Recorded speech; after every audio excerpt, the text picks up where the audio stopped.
Hey guys, good week here. Welcome to the weekly roundup. Yes, we are back. Let's get started.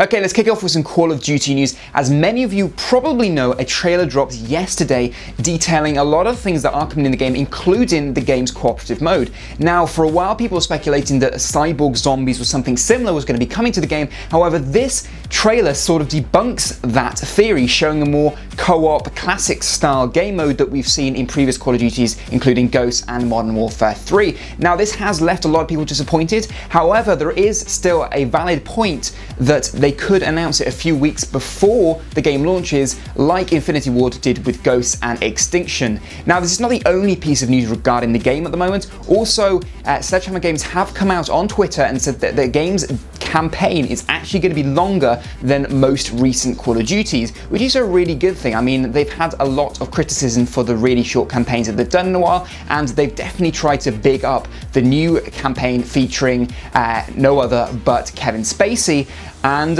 hopefully it's going to be a lot longer and a lot more interesting. But obviously only time will tell how long the campaign actually is. They haven't actually given us a time, they've just said it's longer than previous Call of Duty, so we'll have to wait and see.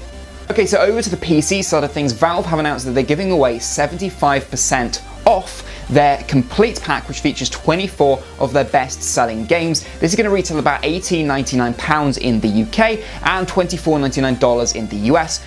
Not sure about what it's going to be in the rest of Europe yet, but still a very, very good deal. And if you haven't bought some of Valve's games, this might be a really good opportunity for you to pick some up. Sony have also released some awesome discounts to their PS3, PS4, PS Vita and PSP platforms, including games like Ollie Ollie, Outlast and Flower. You can get some really great discount on those games. There's a massive list of them. Check the description for the full list. And if you are looking for a new game to play to pass the time before some major releases like Call of Duty Advanced Warfare hit, then definitely go and grab them before October the 8th.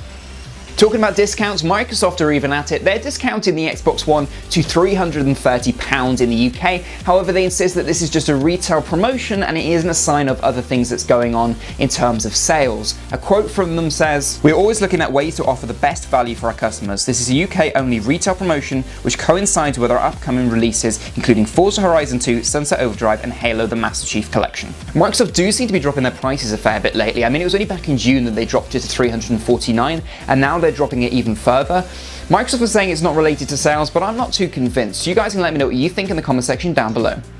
So a little update on Watch Dogs. The guys over at Ubisoft Montreal have recently said in an interview that they aren't giving up on the game. They said that they want to improve the flaws of it. They've actually compared it to Assassin's Creed in the way that they're going to be bringing out new and better games of it and improving the franchise and hopefully winning over gamers' hearts. I mean, I'm going to admit personally that having played Watch Dogs, that the game really didn't have that kind of drive that wanted you to keep going back, keep playing it and keep getting through the campaign. I mean, I got a little bored halfway through and there's just no real compelling story to drive you through and continuously wanting you to get back on the console, get playing, like games such as Destiny have been doing quite well. Just a little bit of technology news for you. Apple have announced that they sold 10 million iPhone 6s in the first 3 days. They said they're also working really hard to fulfill orders. I know a lot of people still have waiting times on their deliveries and haven't received their phone yet, but they said don't worry, they are trying their hardest to fulfill orders, but they just have had a mass amount of sales. I mean, this beat the iPhone 5S sales, which were actually quite high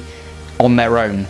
However, the phone's launch hasn't been without problems. They have had iOS issues where one of the new updates, iOS 8.0.1, had stopped some people from being able to receive or send calls and causing Touch ID issues. Apple have quickly removed that update and have told users to follow a basic step restore in order to get their phone working yet again. There also have been reports that some iPhone 6 Plus users have had their phones bending in their pockets, and the user Unbox Therapy on YouTube posted a video of him easily being able to bend with very little pressure the iPhone 6 Plus in his hands, and that video went and got 10 million views and got a lot of news space. A lot of people have been talking about it, so there's been some good and bads in the Apple world recently. So to wrap up, if you are buying yourself a PlayStation 4 or you already have one but you don't have PS Plus, it might be worth you waiting to the weekend to give it a try, as they're giving a free weekend on the multiplayer side of PS Plus. You can play all the games multiplayer for free for as long as you want between Friday and Sunday, and at the end of it, if you do want to buy it, you can go ahead and buy it and enjoy some of the great games that PS Plus has to offer for their users. Okay guys, thank you for watching. If you do like this kind of setup, this more professional setup for doing something like the weekly roundup, then please let me know in the comment section down below. If you have enjoyed it, however, hit that like button. That's going to let me know that you want to see more of this in the future. If you are new, please hit that subscribe button, and I'll see you guys on the next video. As always, drink tea and game on.